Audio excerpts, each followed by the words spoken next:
രാഹുൽ ഗാന്ധിക്കെതിരായി സംഘപരിവാർ ആളുകളുടെ കൂട്ടത്തിന്റെ ആക്രമണം വരുമ്പോൾ തന്നെ നമുക്ക് മനസ്സിലാവും അവർക്ക് വല്ലാതെ വേദനിക്കുന്നുണ്ട്. ഏറ് കൊള്ളുന്ന നായയാണല്ലോ കുഴയ്ക്കുക.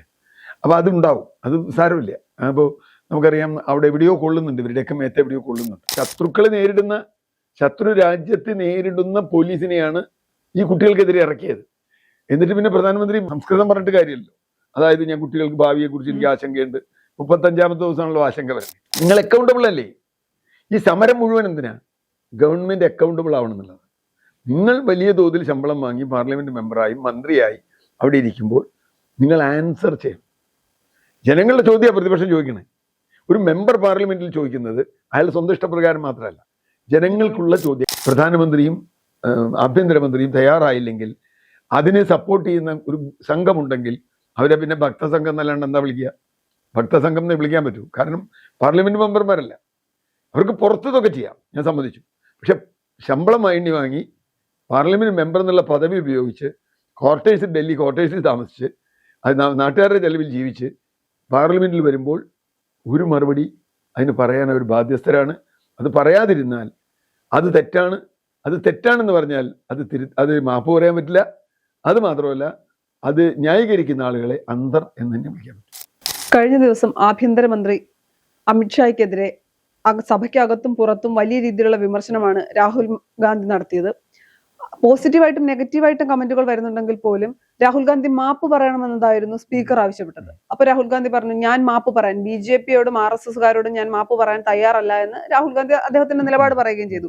നമുക്കറിയാം, പ്രതിപക്ഷ നേതാവായതിനു ശേഷം പലപ്പോഴും രാഹുലിന്റെ സമയമായിരുന്നു എന്ന് പറയേണ്ടി വരും. പല വിഷയങ്ങളിലും മാപ്പ് പറയില്ല എന്നുള്ള നിലപാടുകൾ എടുത്തു. BJPക്ക് കേന്ദ്ര സർക്കാരിനുമെതിരെ പലപ്പോഴും നല്ല നിലപാടുകൾ എടുത്തു. വോട്ടുചോരി ആരോപണത്തിലൊക്കെ രാഹുലിനെ കേൾക്കാൻ വേണ്ടി ജനങ്ങൾ കാത്തിരുന്നു. അതേ രീതിയിലേക്ക് ഇത്രയും നാൾ രാഹുൽ എവിടെയായിരുന്നു എന്ന ചോദ്യങ്ങൾക്കിടയിലേക്ക് വീണ്ടും രാഹുലിന്റെ മൈലേജ് ഉയർത്തിയില്ലേ? തീർച്ചയായിട്ടും ഒരു പ്രതിപക്ഷ നേതാവ് എന്ന നിലയിൽ സഭയിലും സഭയ്ക്ക് പുറത്തും ജനങ്ങളെ അഭിസംബോധന ചെയ്യുന്നതിൽ രാഹുൽ ഗാന്ധി വലിയൊരു വിജയമാണ് എന്ന കാര്യത്തിൽ ഒരു തർക്കവുമില്ല. രാഹുൽ ഗാന്ധിക്കെതിരായി സംഘപരിവാർ ആളുകളുടെ കൂട്ടത്തിന്റെ ആക്രമണം വരുമ്പോൾ തന്നെ നമുക്ക് മനസ്സിലാവും അവർക്ക് വല്ലാതെ വേദനിക്കുന്നുണ്ട്. ഏറ് കൊള്ളുന്ന നായയാണല്ലോ കുഴയ്ക്കുക. അപ്പോൾ അതുണ്ടാവും, അത് സാരമില്ല. അപ്പോൾ നമുക്കറിയാം അവിടെ എവിടെയോ കൊള്ളുന്നുണ്ട്, ഇവരുടെയൊക്കെ മേത്ത് എവിടെയോ കൊള്ളുന്നുണ്ട്. മാത്രമല്ല, നേരത്തെ പറഞ്ഞ ഈ വോട്ട് ചോരി വിഷയമാണെങ്കിലും SIRന്റെ വിഷയമാണെങ്കിലും ഇപ്പോൾ ഏറ്റവും ഒടുവിൽ ഈ കുട്ടികളുടെ വിഷയമാണെങ്കിലും, കുട്ടികളുടെ സമരത്തിൽ ഞാൻ എപ്പോഴും രാഹുൽ ഗാന്ധി എടുത്ത സ്റ്റാൻഡ് വളരെ ശരിയാണെന്ന് വിചാരിക്കുന്ന ഒരാളാണ്. സമരത്തിന്റെ മുമ്പിൽ പോയി നാളാവാനല്ല രാഹുൽ ഗാന്ധി ശ്രമിച്ചത്. ആ സമരത്തെ എങ്ങനെ സപ്പോർട്ട് ചെയ്യാം എന്നുള്ളതാണ്. ആ സപ്പോർട്ട് വളരെ നന്നായി കൊടുത്തു. പാർലമെന്റ് മാർച്ചുമായി ബന്ധപ്പെട്ടുണ്ടായ അതിക്രമത്തിൽ പാർലമെന്റിനകത്ത് ഒരാഴ്ച പാർലമെന്റ് പ്രവർത്തിക്കാനേ സമ്മതിച്ചില്ല. കാരണം ഇത് ചർച്ച ചെയ്യാൻ പോലും തയ്യാറല്ല എന്ന് പറയുന്ന ഒരു പാർലമെന്റാണ്. രണ്ടാമത് പ്രധാനമന്ത്രിയുടെ വീട്ടിലേക്കുള്ള മാർച്ച്, ആ മാർച്ചിൽ രാഹുൽ ഗാന്ധിയെ മർദ്ദിക്കുന്നതോടുകൂടി ദേശീയ മാധ്യമങ്ങൾ, അന്തർദേശീയ മാധ്യമങ്ങൾ ഏറ്റെടുക്കുന്നു. കോൺഗ്രസ്സുകാർ തന്നെ മടിച്ചു നിന്ന കോൺഗ്രസ്സുകാർ തന്നെ ഈ സമരത്തിലേക്ക് ആത്മാർത്ഥമായി രംഗത്തേക്ക് വരുന്നു. അതൊക്കെ ഉണ്ട്. കാരണം കോൺഗ്രസ് ഇപ്പോഴും ഒരു ബേസിലുള്ള ഒരു പാർട്ടിയാണല്ലോ. അവരുടെ പിന്തുണ എന്ന് പറയുന്നത് നമ്മൾ കേരളത്തിൽ തന്നെ കണ്ടു, വലിയ തോതിലുള്ള പിന്തുണ. അപ്പോഴാണ് ആ സമരം വളരെ പെട്ടെന്ന് ആളുകൾ കൊണ്ടത്. അപ്പൊ തീർച്ചയായിട്ടും ഒരു സമരത്തെ പലതരത്തിൽ സഹായിക്കാം. ഗവൺമെന്റുമായിട്ടുള്ള ഒരു എൻഗേജ്മെന്റിന് നടക്കുക, പബ്ലിക്കുമായിട്ടൊരു എൻഗേജ്മെന്റ്, പാർലമെന്റിൽ ഇടപെടൽ, മാധ്യമങ്ങളിൽ ഇടപെടൽ, ഇതൊക്കെ ഉണ്ട്. രാഹുൽ ഗാന്ധിയെ പരമാവധി തകർക്കാൻ ഇവർ ശ്രമിച്ചിട്ടുണ്ട്. ഇപ്പൊ രാഹുൽ ഗാന്ധിയുടെ ഒരു വാക്കാണ് ഇവരിപ്പോ വലിയ കുഴപ്പമായിട്ട് പറഞ്ഞ ഇഡിയറ്റ് എന്ന് പറയുന്ന ഒരു വാക്ക് അദ്ദേഹം ഉപയോഗിച്ചു. അത് രേഖകളിൽ കാണില്ല. അതുപോട്ടെ, പാർലമെന്റിൽ പലരും പലതും പറയും, അതൊക്കെ ഉണ്ടാവും. ഇതിനു മുമ്പ് രാഹുൽ ഗാന്ധി RSSനെ അതിനിശിതമായി വിമർശിച്ചിട്ടുണ്ട്. അദ്ദേഹം പറഞ്ഞിട്ട് RSSനെതിരായി ഒരു മാപ്പും പറയാൻ തയ്യാറല്ല. BJPയുടെ RSSനോട് മാപ്പ് പറഞ്ഞിട്ട് പിന്നെ ഞാൻ എന്തിനാ ഇവിടെ ഇരിക്കുന്നത്? There is nothing. അപ്പോൾ ആ അർത്ഥത്തിൽ ഗാന്ധി വധവുമായി ബന്ധപ്പെട്ടൊക്കെ ഉണ്ടായിട്ടുള്ള വിഷയങ്ങൾ നമുക്കറിയാം. അപ്പോൾ രാഹുൽ ഗാന്ധി ഇപ്പോൾ ഇവർക്കെതിരെ നിൽക്കുന്ന ആക്രമണത്തിന്റെ, കേന്ദ്ര ഗവൺമെന്റിനെതിരായ ആക്രമണത്തിന്റെ കുന്തമനയായി മാറിയിട്ടുണ്ട്. ഒരു സംശയമില്ല സമൂഹത്തിൽ. മാത്രമല്ല, അദ്ദേഹം ഔദ്യോഗികമായി തന്നെ പ്രതിപക്ഷ നേതാവ്. ഞാൻ അതുകൊണ്ടൊരു കാര്യം, ഇതിനു മുമ്പുള്ള പോലെയല്ല. ഇപ്പോൾ പ്രതിപക്ഷ നേതാവാണ്. പ്രതിപക്ഷത്തിന് പാർലമെന്റിൽ നല്ല ശക്തിയുണ്ട്. 200, 240, 200-ൽ കൂടുതൽ അംഗങ്ങളുണ്ട്. അതുമാത്രമല്ല, പ്രതിപക്ഷ കക്ഷികൾ തമ്മിൽ പ്രത്യേകിച്ചും ഈ സമരവുമായി ബന്ധപ്പെട്ട് വലിയൊരു ഐക്യം രൂപപ്പെട്ടിട്ടുണ്ട്. ഇതൊക്കെ ഗവൺമെന്റിന് വല്ലാത്ത തലവേദനയാണ്. ഇന്നലെ ഉണ്ടായ സംഭവം, അദ്ദേഹം പറഞ്ഞത്, ഞാൻ നിങ്ങൾ ഈ മന്ത്രി ഇഡിയറ്റ് എന്നല്ല വിളിച്ചത്. ഈ സഭ വളരെ നിർണായകമായ സമയത്ത് ചേരുന്ന ഒരു സഭയാണ്. സുപ്രീം കോടതി വരെ അവിടെ നടത്തിയ അക്രമത്തിനെതിരെ അവസാനം പ്രതികരിച്ചിട്ടുണ്ട്. സുപ്രീം കോടതിക്ക് വരെ അഭിപ്രായം പറയേണ്ടി വന്നു. കാണില്ല വീഡിയോ എന്ന് പറഞ്ഞവരൊക്കെ വീഡിയോ കണ്ടു. വീഡിയോ കണ്ട് അദ്ദേഹം പറഞ്ഞു ഇത് വളരെ കൂടിയ ഒരു തരം പ്രതികരണമാണ് ഗവൺമെന്റിന്റെ ഭാഗത്തുനിന്ന് ഉണ്ടായിട്ടുള്ളത്, അല്ലെങ്കിൽ അതിനുള്ള ഒരു പ്രതിപ്രവർത്തനമാണ്. അത് ആക്ഷൻ അനുസരിച്ചല്ല, അവരുടെ സമരത്തിനെ നേരിടാൻ വേണ്ടതല്ല, അതിനപ്പുറത്തേക്ക് കടന്നിട്ടുണ്ട് എന്ന് സുപ്രീം കോടതിക്ക് തന്നെ ബോധ്യം വന്നിട്ടുണ്ട്.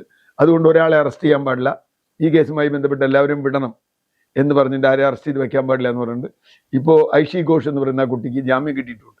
ഞാൻ പറഞ്ഞ പ്രശ്നം എന്താ വെച്ചാൽ ഇത്രയും സംഭവങ്ങൾ ഇവിടെ നടക്കുന്നു. രാഹുൽ ഗാന്ധി തന്നെ ഒരു കുട്ടിയെ കൊണ്ടുവന്ന് ശരീരത്തിൽ മുഴുവൻ പെല്ലറ്റ് ആക്രമണമേറ്റതിന്റെ പടം കാണിക്കുന്നു. പബ്ലിക്കിന് മുഴുവൻ മനസ്സിലാവും എങ്ങനെയാണ് ഈ കുട്ടികൾക്കെതിരെ പെല്ലറ്റ് ഉപയോഗിച്ചത്, എങ്ങനെയാണ് AK-47 വരെ ഉപയോഗിക്കാൻ ഉയർത്തിക്കാട്ടി ചെയ്തത്. മാത്രമല്ല രാഹുൽ ഗാന്ധി പറഞ്ഞൊരു കാര്യം, ഈ ഉദ്യോഗസ്ഥർ ഈ സമരസ്ഥലത്ത് നിന്ന് ആക്രമണം നടത്തുന്ന പോലീസ് ഉദ്യോഗസ്ഥർ പലപ്പോഴും അമിത്ഷായെ വിളിക്കുന്നതായി പോലും ഞങ്ങൾക്ക് തോന്നിയിട്ടുണ്ട് എന്ന് റിപ്പോർട്ടുണ്ട്. എന്ന് പറഞ്ഞാൽ അദ്ദേഹത്തിന്റെ ഇൻസ്ട്രക്ഷൻ കൂടി അനുസരിച്ചാണ് ഇവർ ചെയ്യുന്നത്. മാത്രമല്ല ഇത് ഡൽഹി പോലീസ് മാത്രമല്ല, സെൻട്രൽ പോലീസും ഉണ്ട്. സെൻട്രൽ പോലീസ് വെച്ചാൽ ശത്രു രാജ്യത്തെ നേരിടുന്ന പോലീസിനെയാണ് ഈ കുട്ടികൾക്കെതിരെ ഇറക്കിയത്.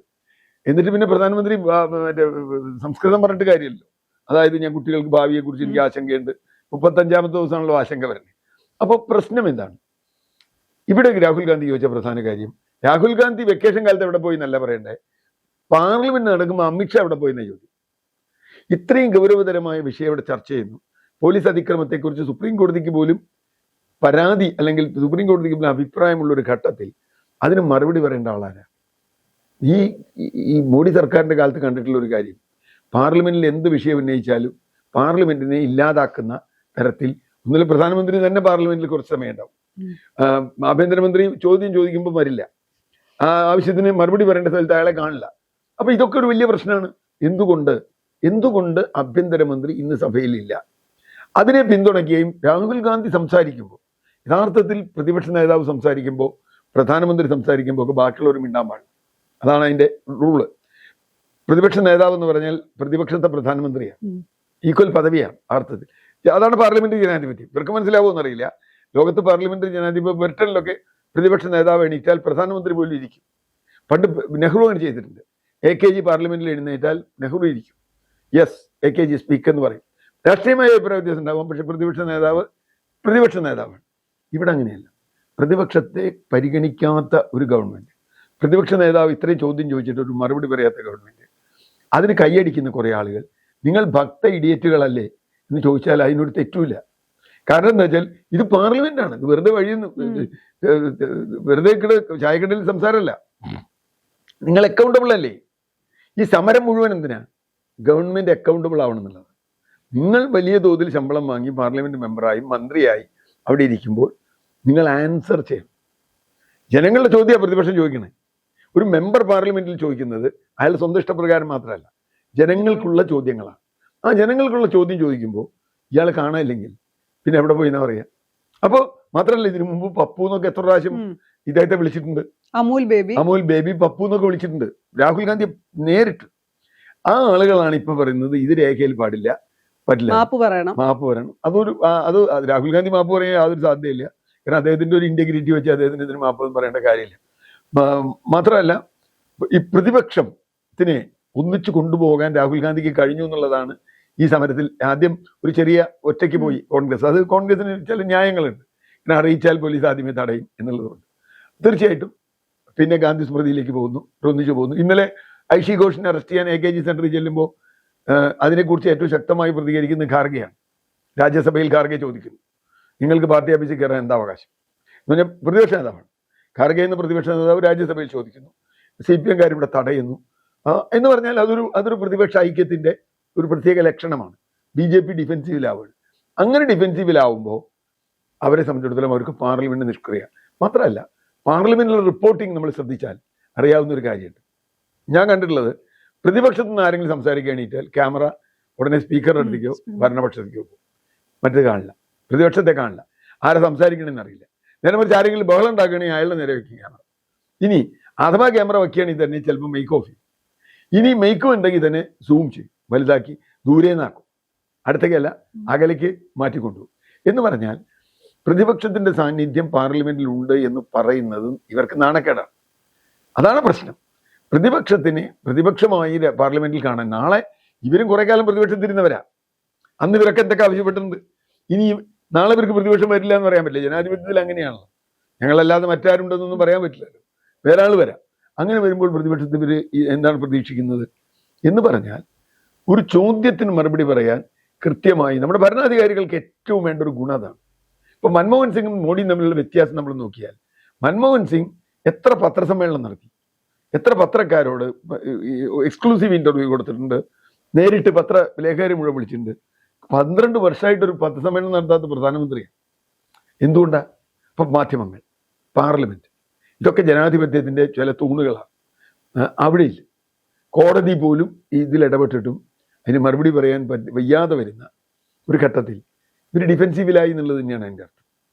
അപ്പോൾ രാഹുൽ ഗാന്ധി അറ്റാക്ക് കൂടും, പ്രതിപക്ഷത്തിന്റെ അറ്റാക്ക് കൂടും. അങ്ങനെ കൂടുമ്പോൾ ഇവർക്ക് എന്തെങ്കിലും ഒന്ന് മറുപടി പറയേണ്ടി വരും. ഇനി കുറേ കാലം കഴിഞ്ഞിട്ട് എന്നിട്ട് അമിത്ഷാ എന്തെങ്കിലും ഒരു ബ്ലാ പറയും. അതുപോരല്ലോ. ചോദിക്കുമ്പോൾ ചോദ്യത്തിന് മറുപടി കിട്ടണം. കാരണം രാജ്യത്ത് സജീവമായി നിൽക്കുന്ന ഒരു വിഷയത്തെക്കുറിച്ചായി ചോദിക്കണേ, അല്ലാതെയല്ല. മാത്രമല്ല, കേസ് എടുക്കില്ല എന്ന് പറഞ്ഞു പിന്നെയും ഓരോ ആളുകളെ പോയി ആക്രമിക്കുക, അല്ലെങ്കിൽ പോലീസ് പിന്നാലെ അടക്കുക. പൈഷി ഘോഷിന്റെ ഒരു ഉദാഹരണം നമ്മൾ പറഞ്ഞതാണ്. മറ്റേ നിരവധി ഇടങ്ങളിൽ ഇതുപോലെ ചെയ്യുന്നുണ്ട്. ഇവരെ മാറ്റണം എന്ന് പറഞ്ഞാൽ അതിന് പ്രധാനമന്ത്രിയും ആഭ്യന്തരമന്ത്രിയും തയ്യാറായില്ലെങ്കിൽ, അതിനെ സപ്പോർട്ട് ചെയ്യുന്ന ഒരു സംഘമുണ്ടെങ്കിൽ അവരെ പിന്നെ ഭക്തസംഘം എന്നല്ലാണ്ട് എന്താ വിളിക്കുക? ഭക്തസംഘം എന്നേ വിളിക്കാൻ പറ്റൂ. കാരണം പാർലമെന്റ് മെമ്പർമാരല്ല. അവർക്ക് പുറത്തതൊക്കെ ചെയ്യാം, ഞാൻ സമ്മതിച്ചു. പക്ഷെ ശമ്പളം വാങ്ങി പാർലമെന്റ് മെമ്പർ എന്നുള്ള പദവി ഉപയോഗിച്ച് ഡൽഹി ക്വാർട്ടേഴ്സിൽ താമസിച്ച് അത് നാട്ടുകാരുടെ ചെലവിൽ ജീവിച്ച് പാർലമെന്റിൽ വരുമ്പോൾ ഒരു മറുപടി അതിന് പറയാൻ അവർ ബാധ്യസ്ഥരാണ്. അത് പറയാതിരുന്നാൽ അത് തെറ്റാണെന്ന് പറഞ്ഞാൽ അത് മാപ്പ് പറയാൻ പറ്റില്ല. അത് മാത്രമല്ല, അത് ന്യായീകരിക്കുന്ന ആളുകളെ അന്ധർ എന്ന് തന്നെ വിളിക്കാം.